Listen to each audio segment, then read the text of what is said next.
आप जो आधार पूनावाला और बिल गेट्स के खिलाफ जो आपने नोटिस कोर्ट का गया है, इसकी कॉपी लगा करके राजकमल झा को और इंडियन एक्सप्रेस ग्रुप को अगर आप भेजते हैं और तब आप पूछते हैं कि भाई साहब आपने इनको जो बुलाया है तो आपका अल्टीरियर मोटिव है, आप इनके एजेंडे को प्रमोट कर रहे हैं, और इस आधार पर आपको एक दो फोटोग्राफ्स भी मैं दिखाता हूं, अभी मैं दिखाता हूं। उस गोयनका लेक्चर में जो अगल बगल बैठा हुआ व्यक्ति है उसमें डॉक्टर बीके पॉल भी है। तो डॉक्टर बीके पॉल उनको ले जाकर के गोयनका के लेक्चर में वो उनको रिसीव कर रहे हैं। ये कैसे हो रहा है ये आप पूछेंगे, इसका क्या जवाब देंगे वो? नहीं, हम तो उनको पूछेंगे, कोर्ट में लाएंगे, वो एक विषय अलग है। लेकिन रिपोर्टर लोगों ने ये सवाल तो प्राइम मिनिस्टर से पूछना था कि मोदी जी ये क्या हो रहा है। तो एक्चुअल में ये सवाल देखिए, इधर वो जवाब तो ये बातें करते हैं, आपका डॉक्टर रणदीप गुलेरिया है, आज तक जवाब नहीं दे पाए। इतना बातें कर रहे थे, सेफ है, 100% सुरक्षित है, सीधा आरोपी बन गए, बाद में गायब हो गए।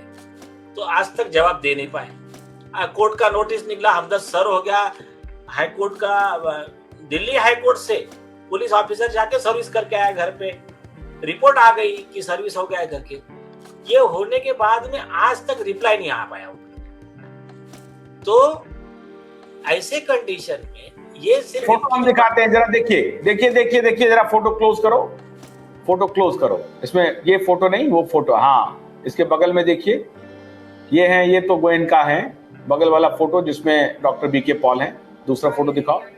हाँ नहीं नहीं, ये नहीं है, अभी दिखा रहे हैं हम आपको, जरा बीके पॉल को देखिए। ये सब फोटो सब ये जमा, ये देखिए, ये देखो वही फोटो था। हाँ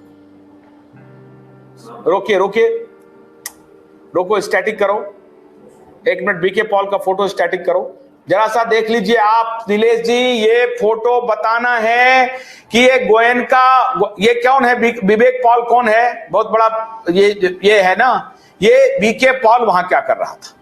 ये सबका मिली भगत स्टैब्लिश करने के लिए ये वीडियो कैमरा झूठ नहीं बोलेगा। हाँ ये फोटो है, देखिए देखिए, ये बीके पॉल देखिए, हरी साड़ी जो लेडी है उनके बगल में बीके पॉल है, बीके पॉल के बगल में बिल गेट्स है। यस, बीके पॉल के बगल में बिल गेट्स है। देखिए बीके पॉल के बगल में बिल गेट्स।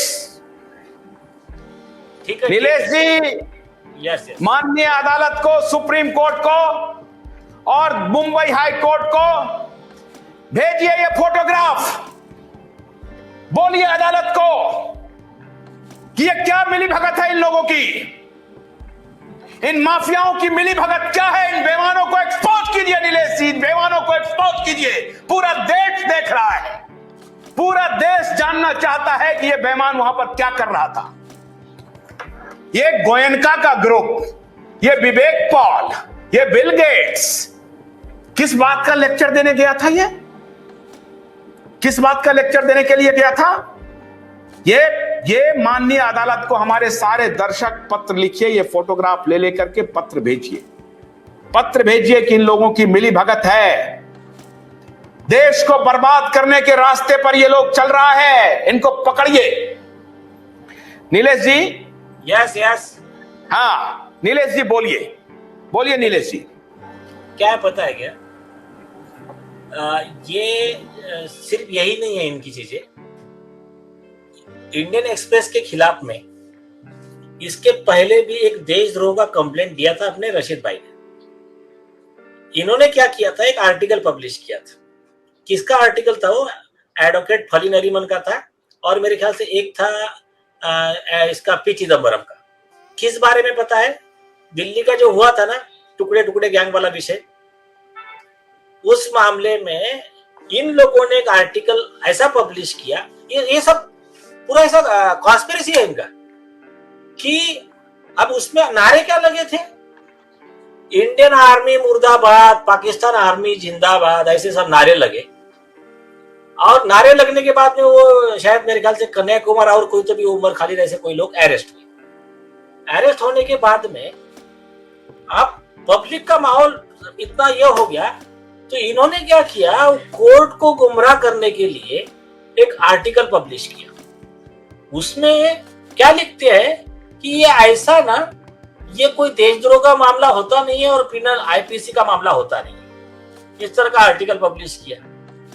तो उस समय रशीद भाई ने इनके खिलाफ में 120B और सब देशद्रोह वगैरह का सब लगाकर कि उन लोगों के साथ इनको भी आरोपी बनाइए और इन पे कंटेंट का भी कार्रवाई कीजिए करके कंप्लेंट दिया था। दिल्ली पुलिस को भी दिया था और यहाँ मुंबई पुलिस को भी दिया था। तो ये जो है इनका सब अपने को पता है। और इसमें ये लोगों को मतलब आप एक गौर करो, हाँ, एक प्लस पॉइंट क्या है कि इंडियन एक्सप्रेस को जिसको बोलते हैं ना, कोर्ट का जो थप्पड़ बैठता है, वो था जस्टिस गीता मित्तल का जजमेंट, जिसमें इसकी जो बेल की ऑर्डर हुई थी कन्हैया कुमार की, उसमें कोर्ट ने लिखा कि वहां 40 डिग्री पे जब एक आर्मी मैन वहां जाकर सुरक्षा के लिए दिन रात वहां बैठता है, तब तुम यहाँ सुख से सो पाते हो। और तुम्हारी जो ऐसे नारे हैं, वो जब हमारा एक आर्मी का जवान शहीद होता है, उसकी लाश जब तिरंगे में लपेट के आती है, तो ये उसका अपमान है।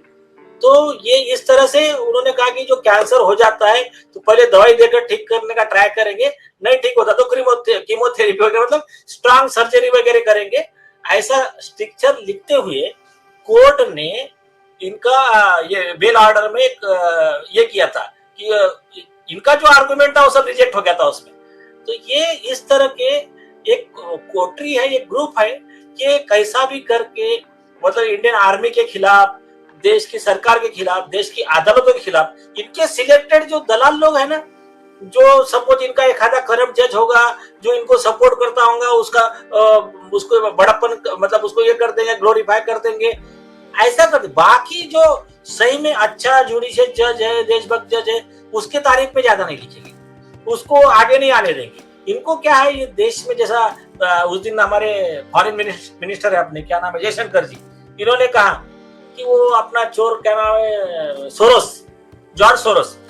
तो ये सोरोस वगैरह ग्रुप जो है, इनका तो प्लान है ऐसा कि इंडिया को डिस्टेबलाइज करने का, और इसमें सब इस तरह से उसके लिए एक फंड जाता है मीडिया को कि आप ऐसे न्यूज चलाओ, एक फंड जाता है वकीलों को आप ऐसे PIL फाइल करो, एक फंड जाता है कि आप ऐसा दंगा फसाद करो। ये सब इनका प्लान चलता रहता है। लेकिन देश की जनता समझदार है, यहाँ पर जनता को समझ में आ गया है इन लोगों की बात मानने वाले आज पाकिस्तान का क्या हाल है और आज इंडिया कहां पर है।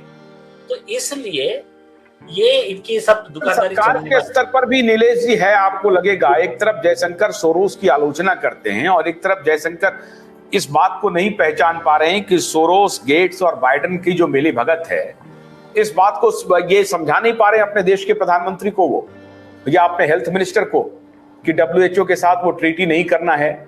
और ये जो घूम घूम करके यहाँ आता है, अभी 3 साल के बाद आकर के फिर वो तांडव करके यहाँ से लौटा है और उसके बाद से ये कार्यक्रम शुरू हो गया, वो गया और उसके बाद कार्यक्रम शुरू हो गया, केसेस बढ़ रहे हैं, ये बढ़ रहे हैं, सर्कुलर, और शुरू हो गया उसके बाद से।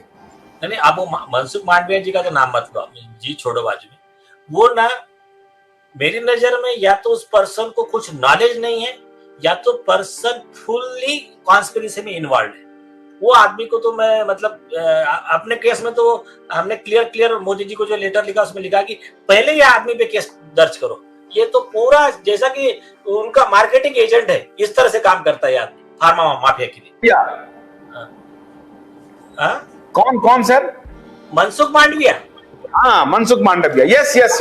ये वो तो हमारी नजर में आरोपी है, उसको तो उनको छोड़ दीजिए। हाँ, जयशंकर जी इज वेरी गुड पर्सन। तो जयशंकर जी को एक हमको पत्र लिखना है, जैसे हमने मोदी जी को लिखा है कि उनको लिखना है कि आप थोड़ा सा समझ लो इस बात को, ये देश के लार्जर इंटरेस्ट का सवाल है। आप इसमें थोड़ा सा बाकी की चीजें बाजू में रखिए। ये जो मेन है, ये जो पिलर है इनके एंटी नेशनल एलिमेंट्स के, आप इनके ऊपर एक्शन लीजिए। तो ये ठीक है, स्टेप बाय स्टेप होगा। ठीक है, अभी हमारी बात पहुंच जाना चाहिए उन तक। और खास करके आशुतोष जी, इस पे स्पेशल प्रोग्राम कीजिए, आप इनवाइट कीजिए, मनसुख मांडविया हो चाहे जयशंकर जी हो, इनवाइट कीजिए आपके चैनल पे, भले उनको मना करने दीजिए, इनवाइट तो कीजिए आप। अपना कल करते हैं सर, कल मैं आपको बता रहा हूं, कल ही मैं आमंत्रित करता हूं दोनों को। कल ही मैं बाकायदा मेल भेजता हूं मिनिस्ट्री ऑफ हेल्थ को, और मैं मेल भेजता हूं फॉरेन मिनिस्ट्री को कि ये इशू है, इस पर आप हमारे साथ आइए, और आईसीएमआर को भी भेजता हूं, यस, WHO को भी, लोगों को भी भेजता हूं। या ऑन रिकॉर्ड रहने दीजिए, सब कोर्ट में काम में आएगा, ऑन रिकॉर्ड रहने दीजिए। और सुप्रीम कोर्ट को तो भेजता ही हूं कि आप भी किसी को भेज दीजिए को अपना पक्ष रखने के लिए, कि आपके सर्कुलर को डिस्टॉर्ट करके ये जो बेईमान भ्रष्ट मीडिया है वो कैसे न्यूसेंस फैला रही है। यस यस, बहुत बहुत शुक्रिया प्रोफेसर भास्कर रमन, अंबर जी। आपके बदले में नीलेश जी आ गए, आपको कम बोलने का मौका मिला। बहुत बहुत शुक्रिया। और हम अपने दर्शकों से कहते हैं, आप खत लिखना शुरू कीजिए। अवेकन इंडिया मूवमेंट के जो हमारे दर्शक हैं उनसे भी मैं आग्रह कर रहा हूं कि वो भी खत लिखिए, सारे लोग कीजिए, सुप्रीम कोर्ट को खत लिखिए कि माननीय अदालत, आपके सर्कुलर को जिस तरीके से मिस इन्फॉर्मेशन के रूप में फैलाया जा रहा है, डिस्टॉर्ट किया जा रहा है, उसके खिलाफ कार्रवाई कीजिए।